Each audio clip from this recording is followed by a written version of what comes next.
1. Orden económico. El libre cambio, dejando a un lado las necesidades transitorias de protección para determinada industria manufacturera y agrícola, al evitar más fácilmente la escasez y las alzas anormales en el precio de las sustancias alimenticias que tienen una influencia tan directa sobre los delitos contra la propiedad,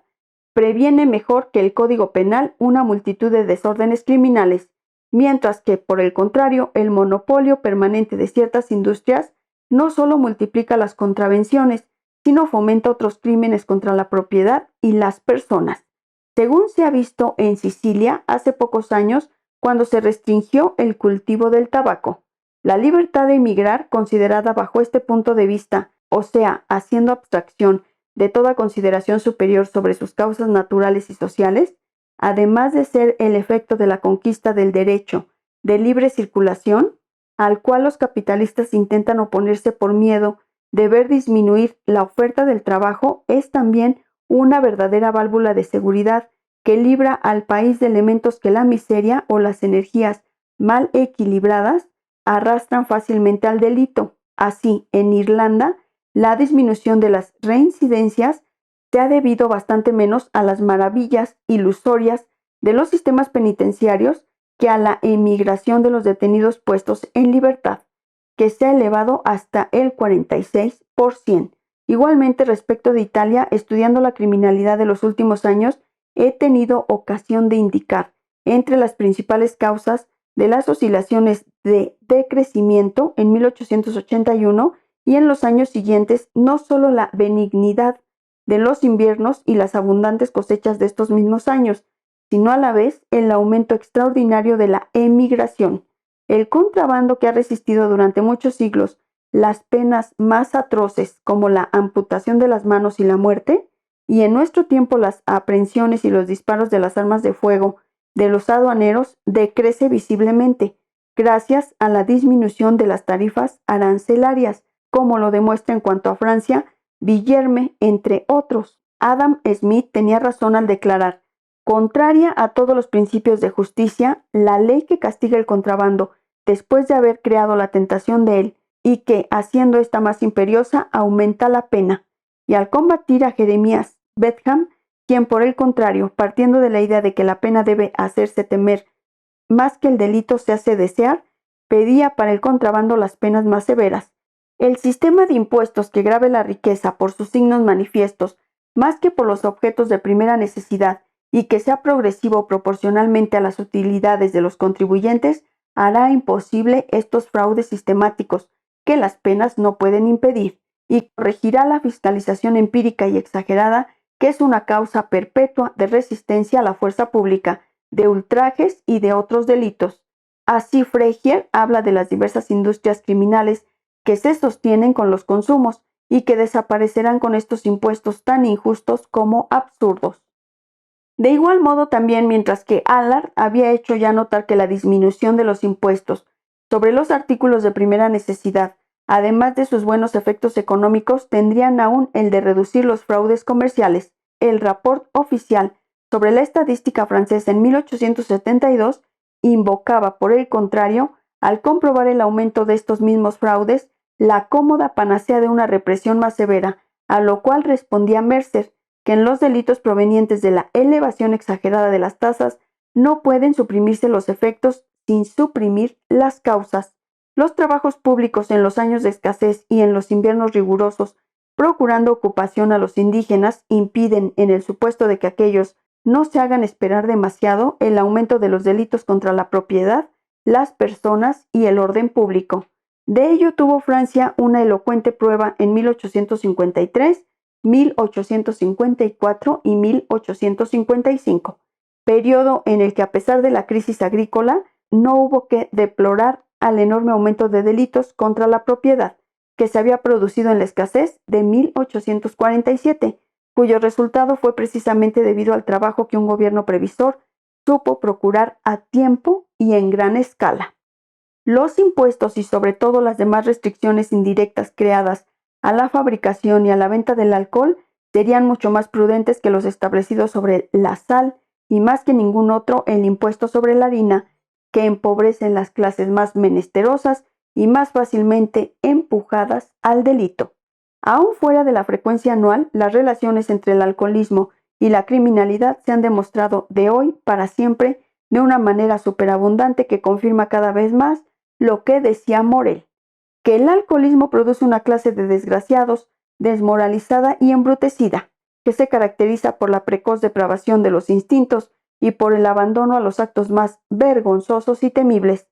Estimo, pues, que es inútil extenderme aquí acerca de los datos que nos suministran la medicina legal y la psicopatología sobre las relaciones entre el alcoholismo y los delitos, como también acerca de los datos estadísticos relativos al número de alcoholizados, comprobado entre la masa de delincuentes y al número de casos de embriaguez, de riñas tabernarias, registrados por la estadística entre las causas de delito. Verdad es que recientemente y con argumentos estadísticos se ha combatido la conexión causal entre el alcoholismo y la criminalidad.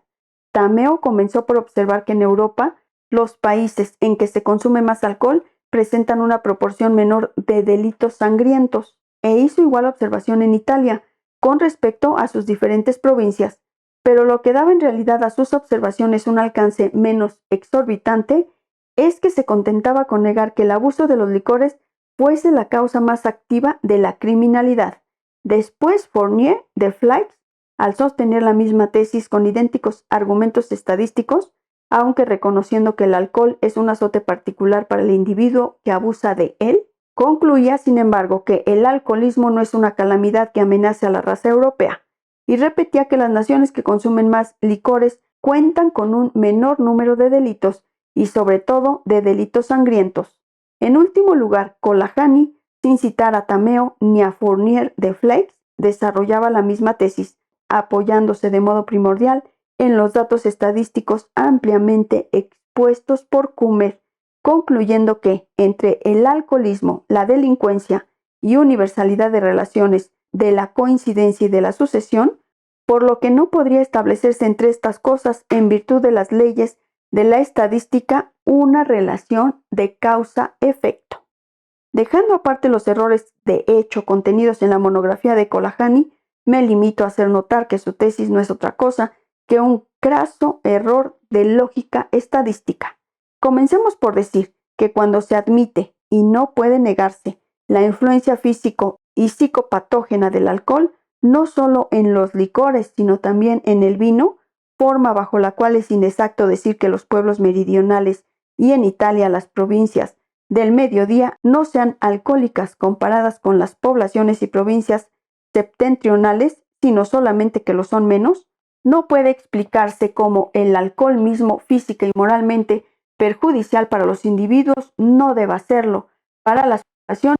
no solo el conjunto de aquellos. En cuanto al argumento que se funda en la estadística y que hace notar que no existe concordancia constante y exacta, año por año entre la cifra del alcohol y la criminalidad, es fácil responder, primero, que jamás en ningún extracto estadístico se encontrará una concordancia tan constante y exacta entre las cifras, porque en los fenómenos sociales la intervención de las causas individuales, físicas y sociales es inevitable. Segundo, que la conclusión que se saca de estas discordancias parciales, que son inevitables, puesto que sobre todo en biología y sociología no hay regla sin excepción aparente, debida a la acción de las causas que vienen a interponerse, no sería legítima más que si se sostuviera que el alcoholismo es la causa exclusiva y única de la criminalidad. Pero como esto no se ha sostenido nunca ni por nadie, todos los razonamientos estadísticos de Fournier y de Colahani descansan sobre un equívoco y están lejos de destruir completamente la conexión causal entre el alcoholismo agudo o crónico debido a los licores o al vino y la criminalidad, sobre todo ocasional en el alcoholismo agudo, con las lesiones y los homicidios, y habitual en el alcoholismo crónico, con los delitos contra la propiedad, las personas, el pudor, los agentes de la fuerza pública y otros. Aunque las cifras que indican el alcoholismo como causa directa y principal de los delitos y de los suicidios sean relativamente débiles y muy inferiores a la realidad. El alcoholismo, como la vagancia y el delito, ha existido siempre bajo formas diversas, pero solo durante el siglo XIX ha llegado a ser un azote tan general y terrible Esto basta a demostrar que no es el efecto de la libre voluntad inmoral de los individuos, sino el reflejo y el efecto de nuestra civilización. El industrialismo es la gran causa del alcoholismo, porque obliga a los obreros a un trabajo que agota y fatiga, que les empuja a buscar la energía ilusoria y pasajera que proporciona el alcohol. Además, el mismo industrialismo es el que produce el alcohol a tan bajo precio y en tal cantidad y de una calidad tan mala. El veneno es tanto más peligroso si se va del alcohol de vino al de las patatas y aún al de la madera, que los siglos pasados no han conocido nada semejante cuando el alcohol se llamaba agua de vida, justamente porque se le empleaba como medicamento. Existía entonces la embriaguez de vino, de cerveza, de sidra, pero no el alcoholismo, que Magnus Huss de Estocolmo describía el primero en 1849-1850. El borracho más o menos jovial, charlatán, alegre, tiende a ser cada vez más raro para ceder su puesto al alcohólico, pálido, irritable, brutal. La borrachera ha existido siempre, como lo prueban las leyendas sobre la manzana de Eva, el soma de la India, el mead de Europa septentrional, probablemente la sidra, símbolos de las bebidas fermentadas. Así habla una leyenda árabe de la viña, plantada por Adán y regada con la sangre del mono, del león y del cerdo. Alusión evidente a los efectos físicos psíquicos de la embriaguez, que fue también el gran vicio de las clases acomodadas de la Edad Media. Este vicio ha desaparecido o poco menos a causa del cambio de las condiciones sociales y de la adopción del café, del té, etc. Porque la humanidad se ha mostrado siempre ávida de excitantes, recurriendo hasta, como hacen los salvajes, a los movimientos excesivos y rítmicos de las danzas, etc., cuando le faltaban las bebidas fermentadas. El alcoholismo, debido a los licores, que se aproxima a la embriaguez del opio, del cáñamo y de la morfina, es más que la del vino, una causa evidente de degeneración fisiológica, intelectual y moral. Muy pocos hombres de genio han sido alcohólicos: Avicena, Byron, Beethoven, Musset, Poe.